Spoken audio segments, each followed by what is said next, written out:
everyone, so I thought I would do a quick update while I was running some errands. I know this doesn't look very safe, and you know, it's probably not super safe, but as I've said 5 million times, I live in a really small town, and there is like literally no one, hardly anyone on the road, so but I thought I am getting some weird looks though from like the only other car on the road, but that's okay, I don't care.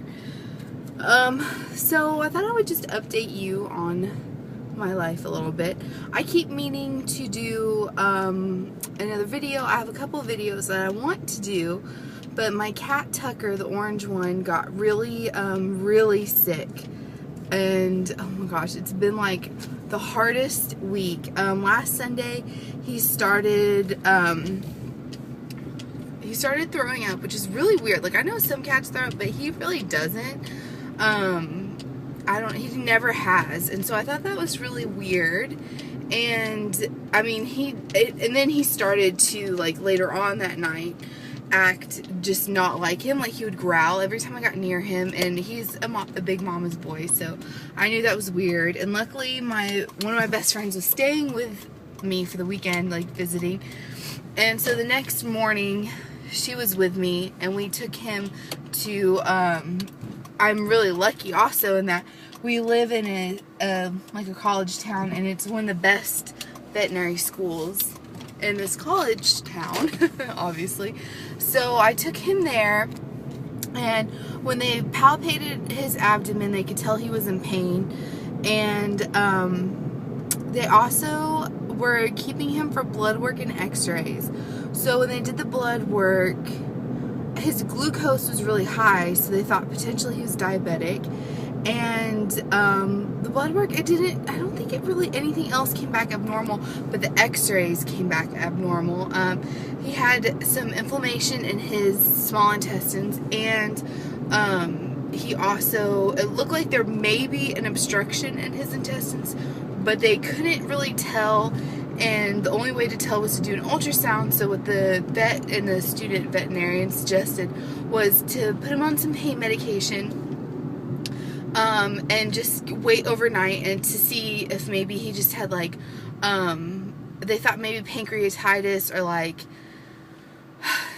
I don't know, like an infected intestines, and there's not a whole lot that they can do for that except manage the pain. And you know, so he just was not getting better. He got worse, I think.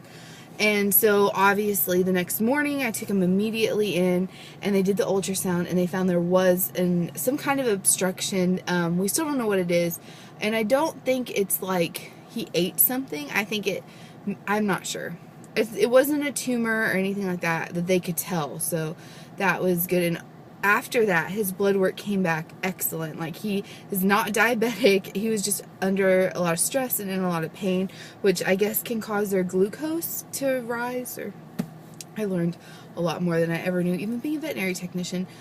And so he had to have major surgery. I feel so bad. I think they removed about 6 inches of his intestines, and they had to sew it back together, obviously. And poor thing, I mean, he's just like half bald from just all the procedures. And so he stayed there until he had the surgery on Tuesday. He stayed there until Thursday, and he came home Thursday, and he wasn't eating at the hospital.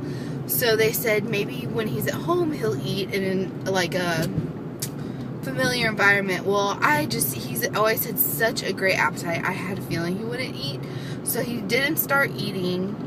And I had to take him back to get a feeding tube put in, and it was really hard. I just feel so bad for him, but I've been doing that.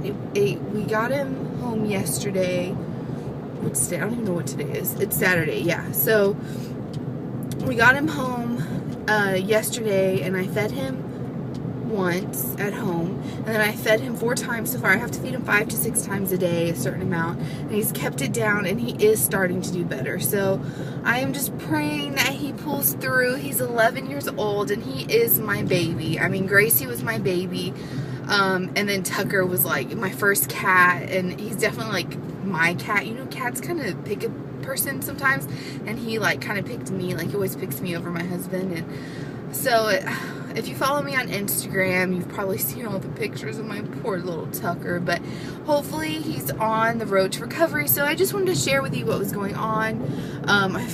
It's like, I feel like I have like already a newborn baby, because I don't leave the house until Lawrence comes home from work, because I don't want to leave him. And he has a huge incision. It's about 10 inches long on his abdomen, and I just feel for him. So, but hopefully I'm praying that he is on the mend, because I love him so much. So if you could just say a little prayer for my little baby, that he's still not eating on his own, but he's acting a little more interested in food. Oh, that's bright. So that's good. But anyway, I just wanted to share what's going on, and hopefully if he starts getting better, I can make the videos that I've been wanting to make. So because I'm in my 3rd trimester now, so I'm going to do a pregnancy update and a couple other things. But I'll talk to you guys later. Bye.